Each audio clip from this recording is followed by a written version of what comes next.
Will Netanyahu be given a full pardon in exchange for him to step down? Well, he's saying he didn't do anything wrong. Cigars and champagne. I took cigars and champagne. He also took money from Qatar, which he made horrible executive decisions that led to the deaths of 1,200 Israelis. Sexism in the Israeli Defense Forces also led to security breaches.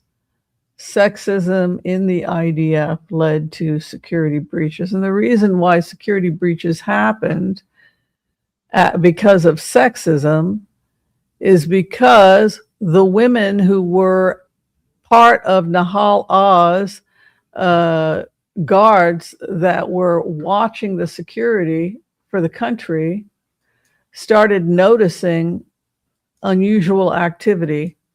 And 9 months prior and longer to the attacks that took place on October 7th, women were warning that we were about to be attacked by Hamas.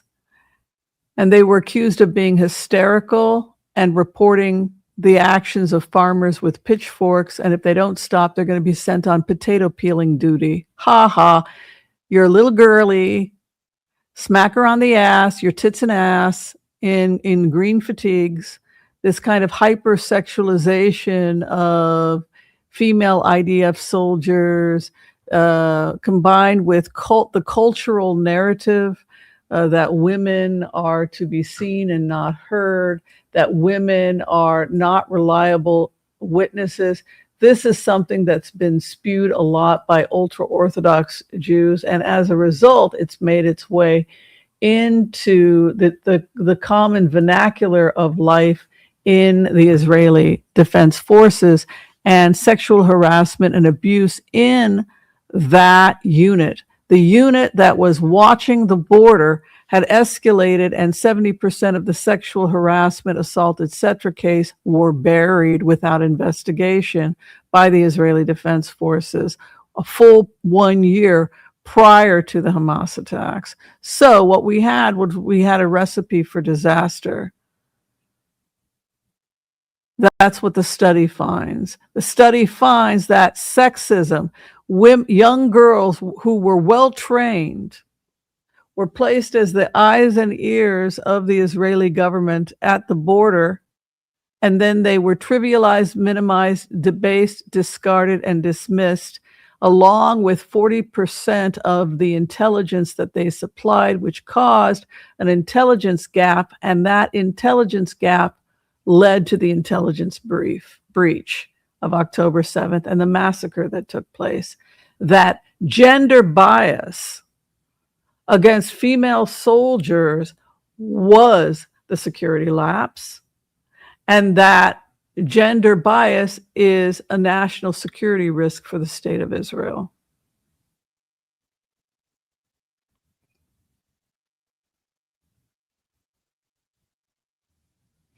And if you'd like to find out more about this article, this is an article. I am the researcher that wrote the report. Found that 70% of sexual harassment complaints were effectively buried by the state controller in Israel. And you can see how it had escalated, how much it had escalated right around the time of the attacks. And here, 40% of the intel was buried based on gender alone, even though it was often identical to the reporting by male coworkers.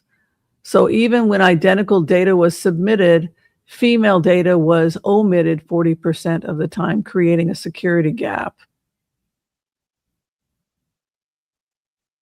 And now we also have an employment gap because women will not serve where they're going to be sexually harassed and treated like sexy little eye candy and not be listened to when they give warnings about security.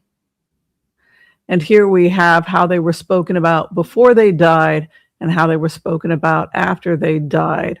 When they, at the 9 months prior to the attacks, they were called, they were harassed sexually. There were multiple reports of sexual harassment on the base, and they were called hysterical kindergartners. 80% of the time.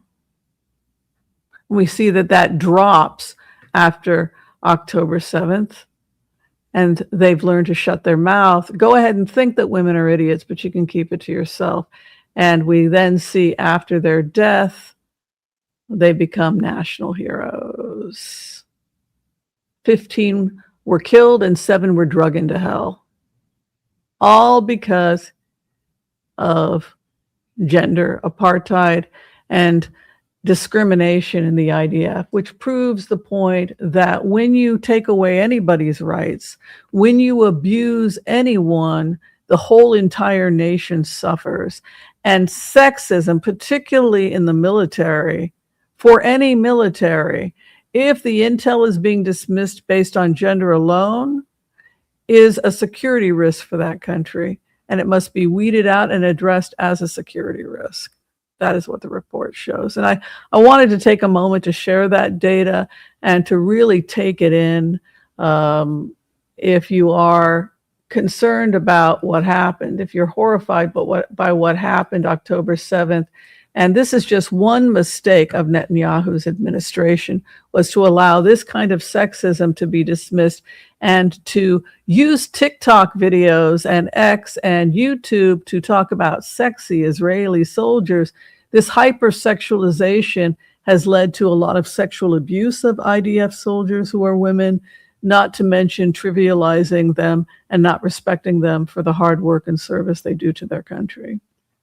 So, yeah, Netanyahu is in a lot of trouble, and I would not be surprised if he was removed, because there is no confidence left in him.